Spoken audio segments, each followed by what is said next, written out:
আউযুবিল্লাহি মিনাশ শাইতানির রাজিম। বিসমিল্লাহির রহমানির রহিম।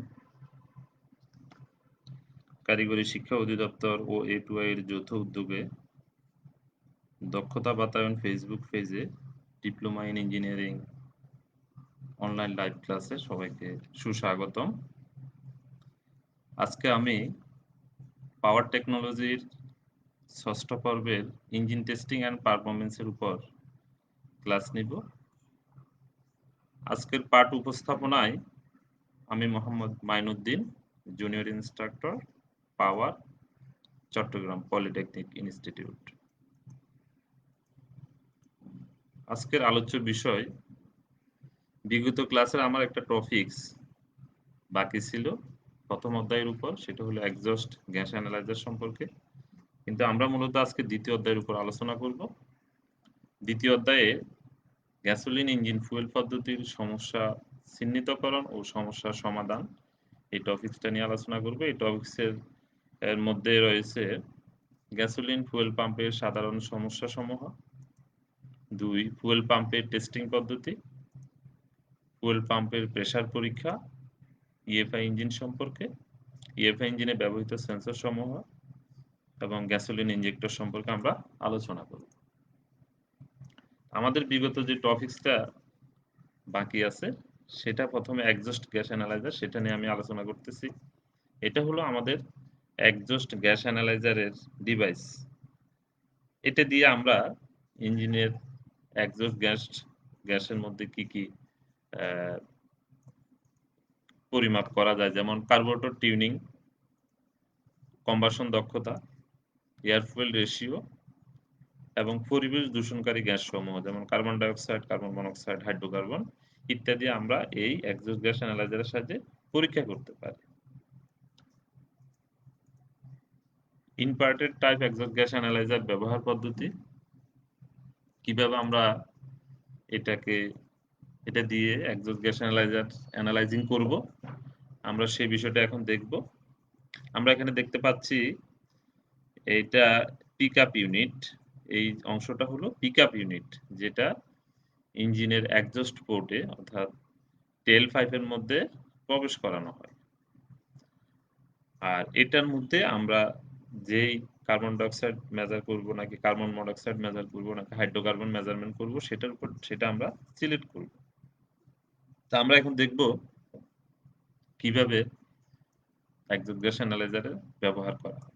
এখানে উল্লেখ্য আরেকটা বিষয় রয়ে গেছে, সেটা হলো এক্সজস্ট গ্যাস অ্যানালাইজিংটা দুটা, একটা হলো পুরাতন টাইপের এক্সজস্ট গ্যাস অ্যানালাইজার, আর একটা হলো inverted type exhaust gas analyser.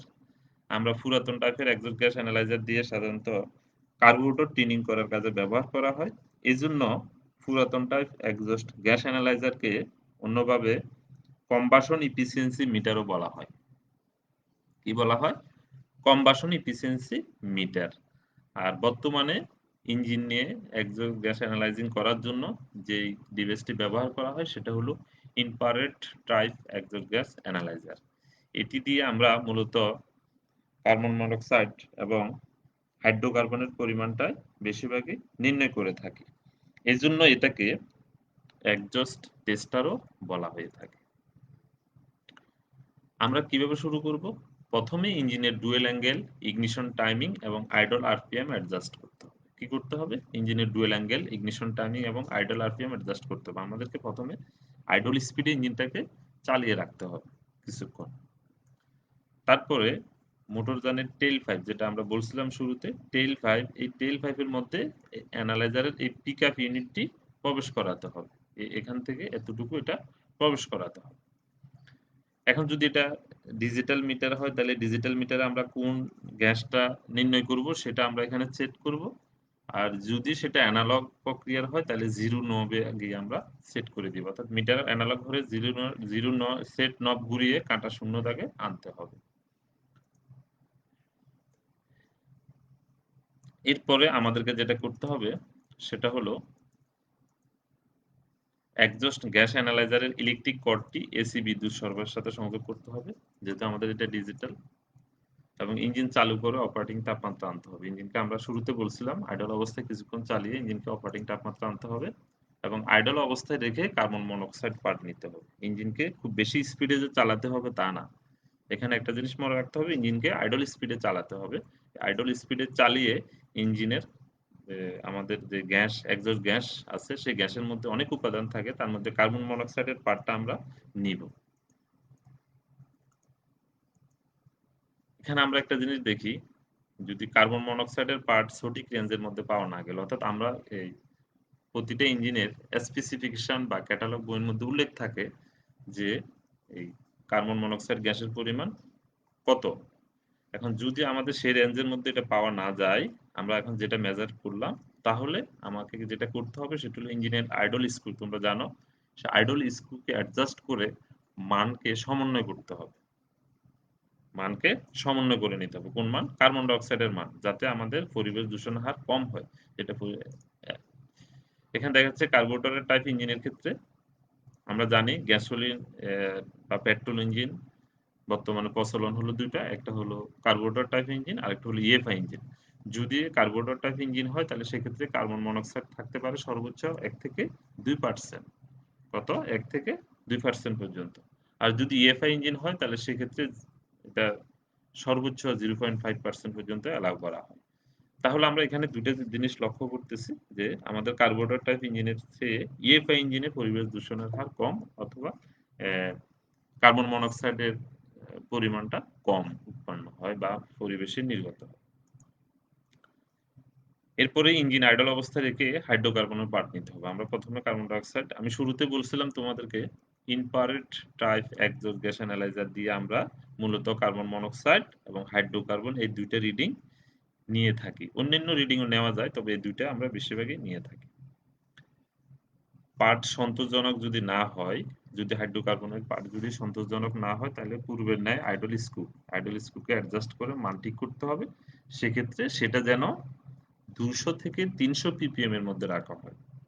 এটা কার্বোরেটর টাইপ আর ইএফআই ইঞ্জিন না, এটা কমন 200 থেকে 300 ppm। এখানে ppm হলো গ্যাসের ইউনিট, আমরা জানি parts per millennium, parts per millennium. Idol screw adjust করে কার্বন মনোক্সাইড এবং হাইড্রোকার্বনের পার্ট যদি সঠিক পাওয়া না যায়, আমরা উপরে দুইটা রেঞ্জ দেখলাম, একবার হাইড্রোকার্বন, একবার কার্বন মনোক্সাইড টেস্ট করলাম, টেস্ট করে এই রেঞ্জের মধ্যে দেখলাম, আইডল স্ক্রু দিয়ে অ্যাডজাস্ট করে চেক করে বুঝলাম। যদি এর মধ্যে পার্ট সঠিকভাবে পাওয়া না যায়, তাহলে আমাদেরকে বুঝতে হবে ইঞ্জিন অথবা কার্বোরেটর উভয়ের মধ্যে ত্রুটি আছে, উভয়ের মধ্যে ত্রুটি আছে। গ্যাসোলিন ফুয়েল পাম্পের, এবার আমরা দ্বিতীয় অধ্যায়ে আমাদের মূল টপিকে চলে যাচ্ছি। গ্যাসোলিন ফুয়েল পাম্পের সাধারণ সমস্যাসমূহ।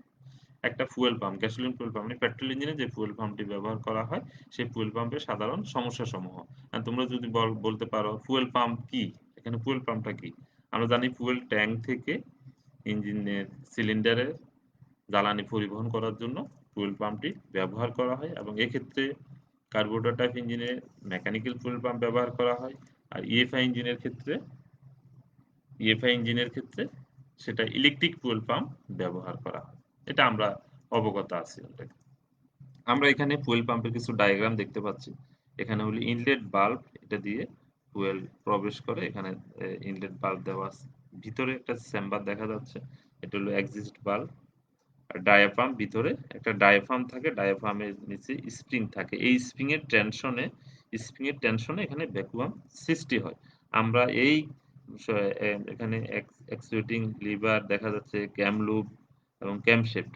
আমরা জানি এই ধরনের যদি মেকানিক্যাল পাম্প হয়, তাহলে সেটা ইঞ্জিনের ক্যামশেফটের মাধ্যমে এই পাম্পটি পরিচালিত হয়। তাহলে সেখানে ক্যাম লুবের সংযোগটা আমরা এই জায়গা দিয়ে দিলে তাহলে সেক্ষেত্রে এটা পাম্পটি কাজ করবে। এখন আমরা দেখব এই পাম্পে সাধারণত কি কি দোষ ত্রুটি দেখা দেয়। প্রথমে হলো অপর্যাপ্ত ফুয়েল সরবরাহ, যেটাকে আমরা বলি ইনসাফিসিয়েন্ট ফুয়েল ডেলিভারি। অপর্যাপ্ত ফুয়েল সরবরাহ। অনেক সময় দেখা যায় যে এই পাম্পটি ইঞ্জিনে যে পরিমাণ ফুয়েল সরবরাহ করার কথা, সে পরিমাণ ফুয়েল সরবরাহ করছে না, যার কারণে ইঞ্জিনের সঠিক শক্তি উৎপাদন ব্যাহত হচ্ছে। 2, ফুয়েল পাম্পের প্রেসার অতিরিক্ত। যদি ফুয়েল পাম্পের প্রেসার বেশি বেড়ে যায়, তাহলে ইঞ্জিনের জন্য ক্ষতিকর। এটা আমরা জানি, প্রেসার একটা নির্দিষ্ট সীমার মধ্যে থাকতে হয়। 3, ফুয়েল পাম্প লিক করে। এটা একটা মেজর প্রবলেম হতে পারে। যদি ফুয়েল পাম্প লিক করে, তাহলে সেক্ষেত্রে ইঞ্জিনে সঠিকভাবে ফুয়েল যাবে না। এটা আমাদেরকে দেখতে হবে। এটা একটা সমস্যা, এটা ফুয়েল পাম্পে হয়ে থাকে।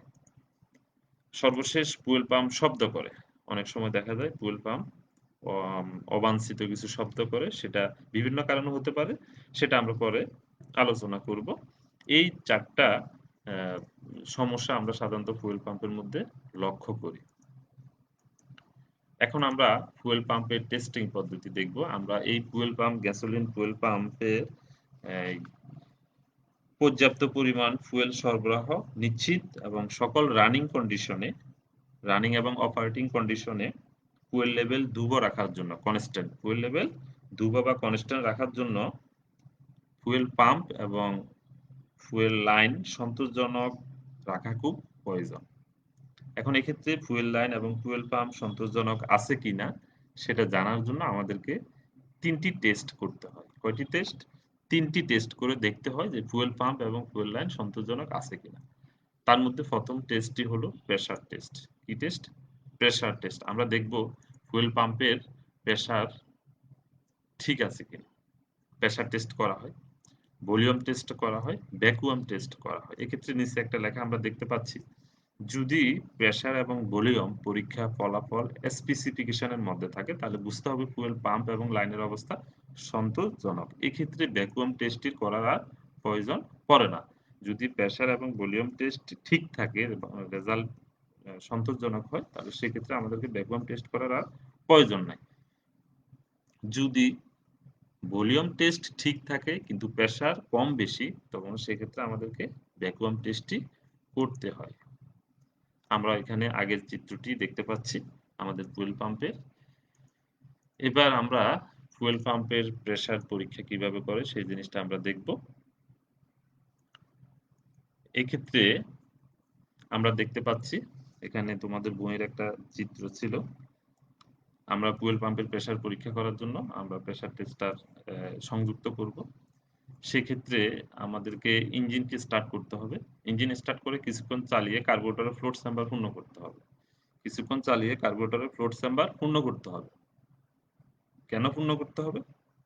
কারণ আমরা মূলত এই টেস্টটি করার সময় ফুয়েল ট্যাঙ্কের সাথে কার্বোরেটরের সংযোগ বিচ্ছিন্ন করে ফুয়েল পাম্পের প্রেশার টেস্ট করব।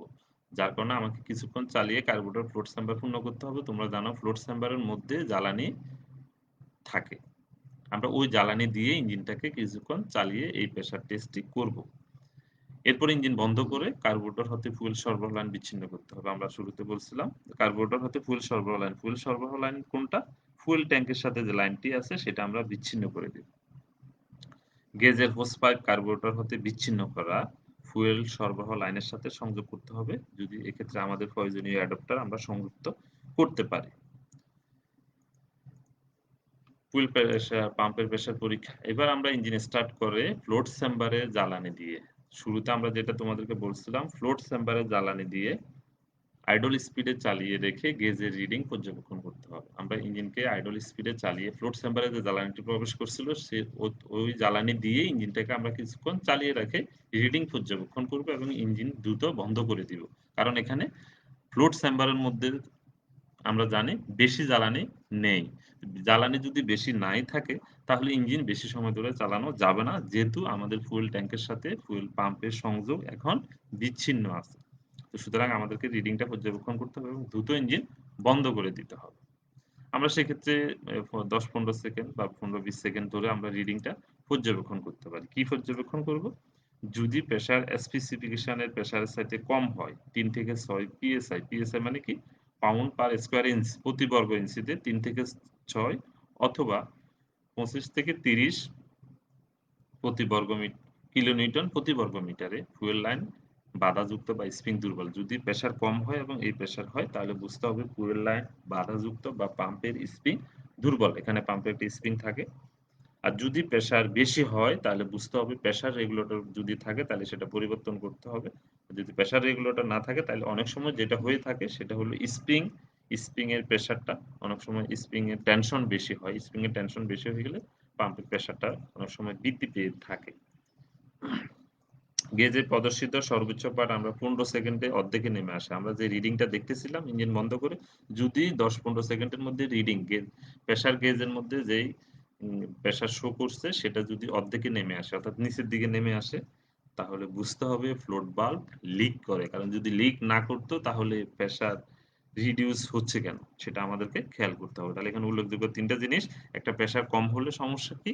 একটা প্রেসার বেশি হলে কি প্রবলেম হতে পারে? আরেকটা হলো যদি প্রেসারটা কম বেশি না তার প্রেসারটা নিচের দিকে ডাউন করে তাহলে সেক্ষেত্রে ফ্লোট বাল্ব লিক করে। এটা আমাদেরকে কনফার্ম হতে হবে। এই ক্ষেত্রে আমাদের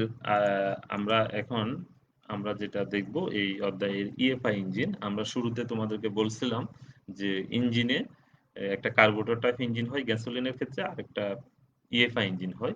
বর্তমানে প্রচলিত যে সকল ইঞ্জিন আছে তার মধ্যে বেশিরভাগই মোটরযানের ইঞ্জিন ইএফআই ইঞ্জিন হয়ে থাকে। EFI engine electronic fuel injection system. এক্ষেত্রে আমরা এখানে দেখতে পাচ্ছি এখানে ইসিইউ থাকে, ইলেকট্রনিক্স কন্ট্রোল ইউনিট, এবং বিভিন্ন সেন্সরের মাধ্যমে এটা কাজ করে থাকে। বিভিন্ন সেন্সর থেকে তথ্য নিয়ে সেগুলো বিশ্লেষণ করে কি পরিমাণ ফুয়েল ইঞ্জিনে লাগবে বা এই যে ইনজেকশন করতে হবে সেটা নির্ধারণ করে। এক্ষেত্রে একটা জিনিস লক্ষণীয়, ইএফআই ইঞ্জিনে কিন্তু গ্যাসোলিন ইনজেক্টর ব্যবহার করা হয়। আমরা অনেকে জানি যে পেট্রোল ইঞ্জিনে কোনো প্রকার ইনজেক্টর ব্যবহার করা হয় না, সেখানে স্পার্ক প্লাগ ব্যবহার করা হয়। কথাটি সত্য।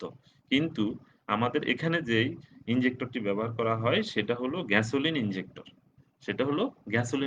এটা ডিজেল ইঞ্জিনের ইনজেক্টর না, এবং এই ইনজেক্টরটি ব্যবহার করা হয় শুধুমাত্র এয়ার ফুয়েল মিক্সার ঘটানোর জন্য।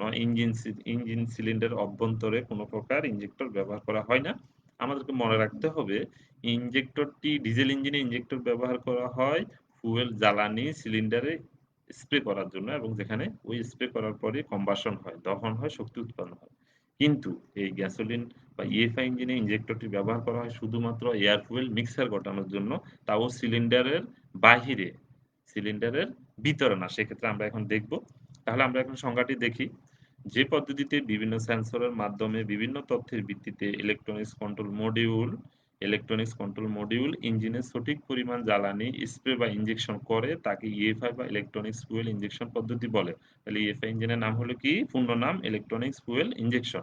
এবং এখানে দেখতে পাচ্ছি ইলেকট্রনিক্স কন্ট্রোল মডিউল থেকে বিভিন্ন ধরনের তথ্য নিয়ে সেন্সর, বিভিন্ন ইসিএম, বিভিন্ন সেন্সর থেকে তথ্য নিয়ে এই ধরনের ইঞ্জিনে জ্বালানি স্প্রে করে।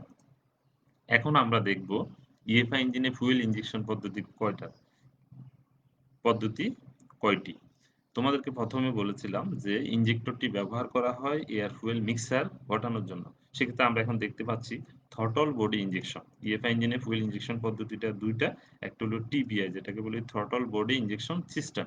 এক্ষেত্রে ইঞ্জিনের ফুয়েল ট্যাঙ্কের পরে আমাদের এখানে যেই থ্রটল বাল্ব থাকে সেই থ্রটল বাল্বের মধ্যে এক বা একাধিক ইনজেক্টর ব্যবহার করা হয়। সেটা থ্রটল বডিতে ইঞ্জিনের বিভিন্ন সেন্সর থেকে তথ্য নিয়ে ইসিএম এই ইনজেক্টরটি পরিচালিত করে, এবং এই ইনজেক্টরটি অবশ্যই ম্যাগনেট সোলিনয়েড টাইপের ইনজেক্টর হয়ে থাকে। এগুলো আমরা এটা আলোচনা করব। এই ইনজেক্টরটি বডির মধ্যে থ্রটল বডিতে ইনজেকশন ঘটায়, এবং সেটা এখান থেকে এই ইনজেকশন ঘটানোর পরে এয়ার ফুয়েল মিক্সার হয়ে তারপরে সেটা সিলিন্ডারের অভ্যন্তরে যায়। এক্ষেত্রে এখানে আরেকটা ব্যবহার করা হয় ফোর্ট ফুয়েল ইনজেকশন পদ্ধতি, যেটাকে আমরা পিএফআই বলি। এখানে আমরা ডায়াগ্রামে স্পষ্ট দেখতে পাচ্ছি একদিক দিয়ে এয়ার আসতেছে, আরেক দিক দিয়ে ফুয়েল স্প্রে করতেছে ইনটেক বাল্বের ঠিক গোড়ার মধ্যে। আমরা ইঞ্জিনের সাকশন ইনটেক এবং এক্সজস্ট যে দুটো বাল্বের কথা আমরা জানি, সেই ইনটেক বাল্বের বাহিরে গোড়ার মধ্যে ফুয়েল স্প্রে করতেছে। সে কতটুকু ফুয়েল স্প্রে করবে, কি পরিমাণ ফুয়েল স্প্রে করবে, কখন স্প্রে করবে, এই বিষয়গুলা ইসিএম বিভিন্ন সেন্সর থেকে তথ্য নিয়ে সেটা নির্ধারণ করে। এই বিষয়গুলো নিয়ে আরো বিস্তারিত তুমি পড়তে পারবা তোমাদের 7 সেমিস্টারে আরেকটা বই আছে সেখানে। তাহলে আমরা দেখতে পাচ্ছি ইএফআই ইঞ্জিনে ফুয়েল ইনজেকশন পদ্ধতিটা দুইটা, একটা হলো ফোর্ট ফুয়েল আর একটা হলো থ্রটল বডি। থ্রটল বডির ইনজেকশন পদ্ধতিটা হলো ইঞ্জিনের থ্রটল বডির মধ্যে মিক্সার হয়, আর ফোর্ট ফুয়েল ইনজেকশন পদ্ধতিটা প্রতিটা সিলিন্ডারে ইনটেক ভালভের গোড়ায় ফুয়েল ইনজেকশন হয়। এক্ষেত্রে ফোর্ট ফুয়েল ইনজেকশন পদ্ধতিটা বেশিরভাগই ব্যবহার করা হয়, কারণ এটা প্রতিটা সিলিন্ডারের জন্য একটা একটা করে ব্যবহার করা হয়, এটা সেন্ট্রালি ব্যবহার করা হয়। আমরা এখন ইএফআই ইঞ্জিনের সেন্সরের নাম শুনছি। আমরা কিছু সেন্সর উল্লেখ করব। এখানে অনেক সেন্সর ব্যবহার করা হয় বিভিন্ন সিস্টেমে। উল্লেখযোগ্য কিছু সেন্সর আমরা এখানে একটা ডায়াগ্রাম দিয়ে তোমাদেরকে দেখানোর চেষ্টা করছি। ABS, anti lock braking system, wheel speed sensor, এই চাকাটি কত স্পিডে চলে, ইগনিশন চলতেছে কিনা সেটা সেন্সর আছে, ultrasonic parking sensor, electric stability sensor, Hazard light, fuel level কতটুকু সেটা সেন্সরের মাধ্যমে জানা যায়। এভাবে বিভিন্ন জিপিএস, তারপরে এর নানান সেন্সর ব্যবহার করা হয়। আমরা এই সেন্সরগুলা সাধারণত ইএফআই ইঞ্জিনের বিভিন্ন সিস্টেমে এই সেন্সর ব্যবহার করে এই সেন্সর থেকে তথ্য নেয়। আমরা উল্লেখযোগ্য কয়েকটা সেন্সরের নাম উল্লেখ করি। থ্রটল পজিশন সেন্সর, ইঞ্জিনের থ্রটল বাল্ব যেখানে অ্যাক্সিলারেটর থাকে সে তার পজিশন সে কতটুকু খুলছে এই সেন্সর থেকে সেটা জানা যায়। সে কে জানে? ইসিএম জানতে পারে। জানে সেই অনুযায়ী সে স্পার্ক স্পার্কিং ঘটায়।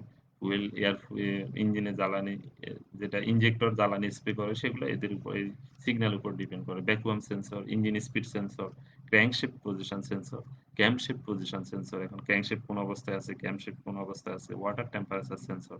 আমাদের ইঞ্জিনের টেম্পারেচার সেন্সর ব্যবহার করা হয়, ওয়াটার টেম্পারেচার সেন্সর ব্যবহার করা হয়, অক্সিজেন সেন্সর যেটা ইঞ্জিনের এক্সজস্ট ম্যানিফোল্ডে ধোঁয়ার মধ্যে যে ধোঁয়াটা নির্গত হয় সেটার মধ্যে কি পরিমাণ অক্সিজেন আছে তা জানা যায় এবং এই তথ্য থেকে এটার মিক্সার ইঞ্জিনের সিলিন্ডারে মিক্সার কি রিচ ছিল না লিন ছিল না ইকোনমিক ছিল সেই বিষয়গুলো জানা যায়। নক সেন্সর, ইঞ্জিন যদি বেশি ভাইব্রেশন করে সেটা এই সেন্সর থেকে জানা যায়। ম্যানিফোল্ড অ্যাবসোলিউট সেন্সর যেটাকে ম্যাপ সেন্সর নামে পরিচালিত হয়।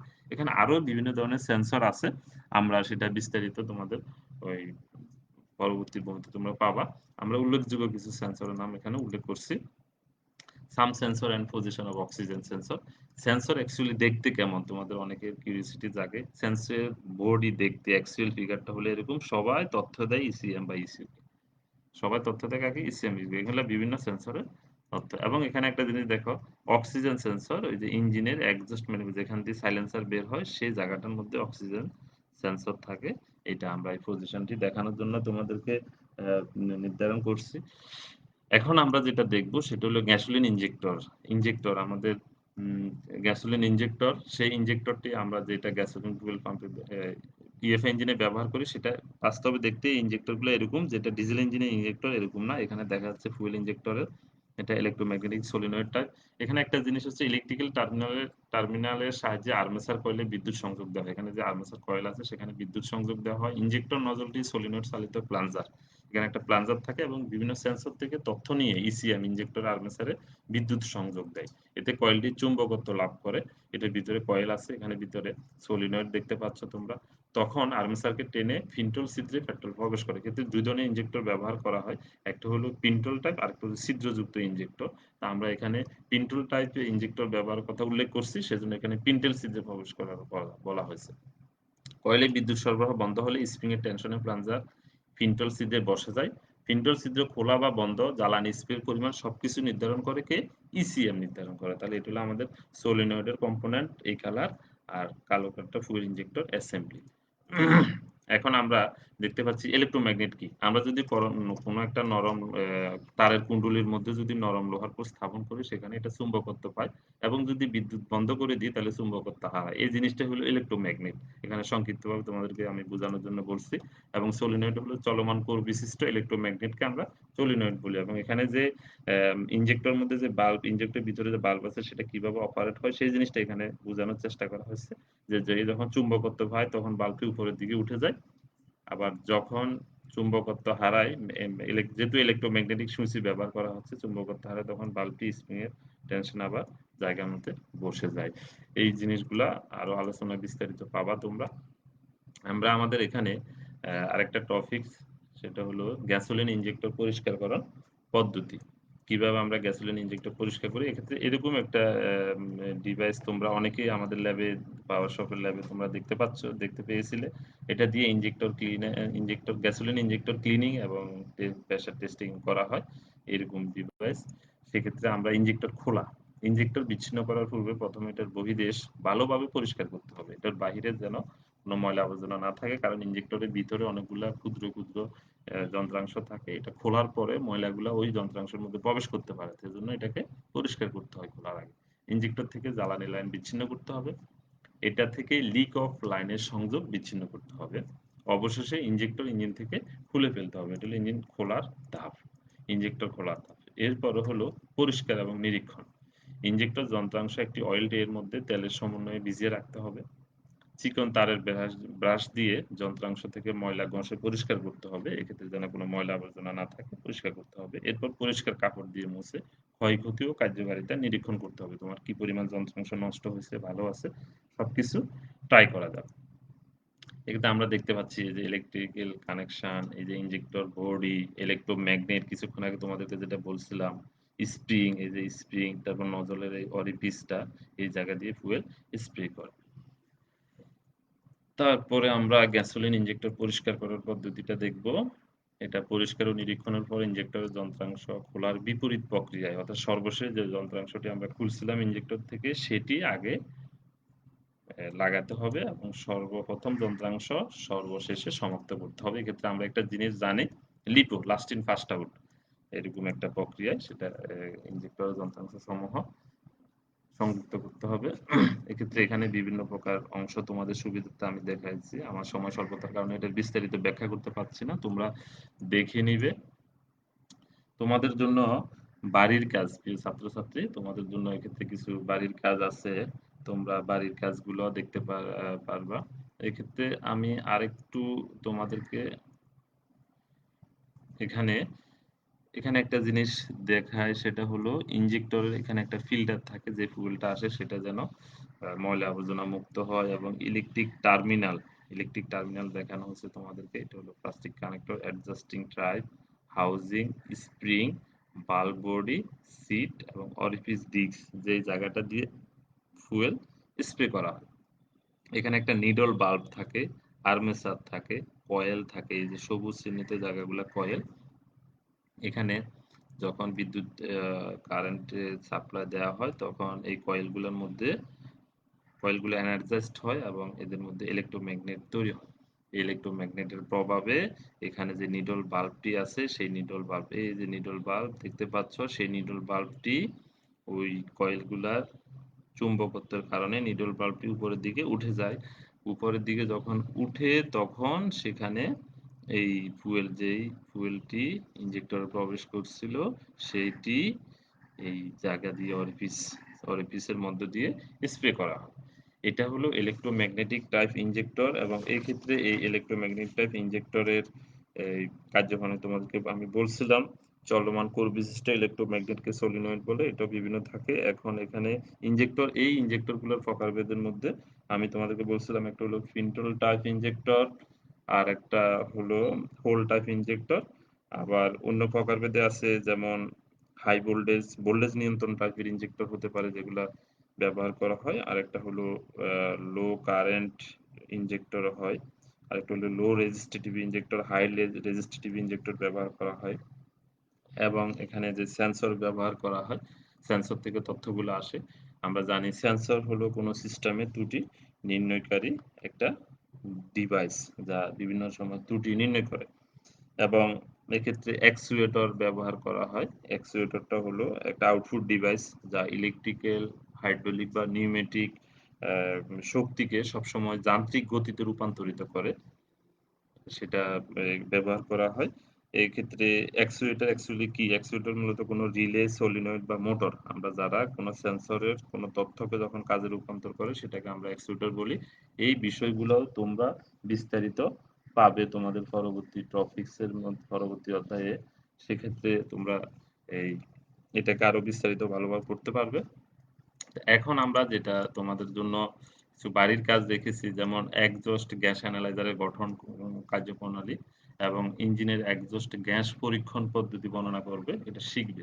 আমরা তোমাদেরকে আজকের এই পাঠের মধ্যে শিখিয়েছিলাম যে কিভাবে একজস্ট গ্যাস অ্যানালাইজিং করতে হয় ইঞ্জিনের। আমরা যে কোনো ইঞ্জিনের একজস্ট গ্যাস অ্যানালাইজিং করা হয়, যে গ্যাসগুলা ইঞ্জিনের যে ধোঁয়াগুলো আমাদের পরিবেশে নির্গত হচ্ছে, সেই ধোঁয়াগুলোর মধ্যে কি পরিমাণ দূষিত গ্যাস আছে, সেটা নির্ধারণ করার জন্য মূলত একজস্ট গ্যাস অ্যানালাইজারটা ব্যবহার করা হয়।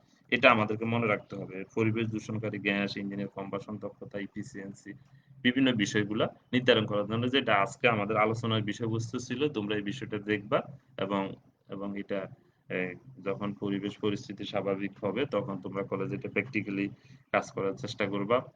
তারপরে গ্যাসোলিন ফুয়েল পাম্পের প্রেশার টেস্ট আমরা গ্যাসোলিন ফুয়েল পাম্প যে ফুয়েল পাম্পটি ব্যবহার করা হয় সেই ফুয়েল পাম্পের প্রেশার টেস্ট কিভাবে করে?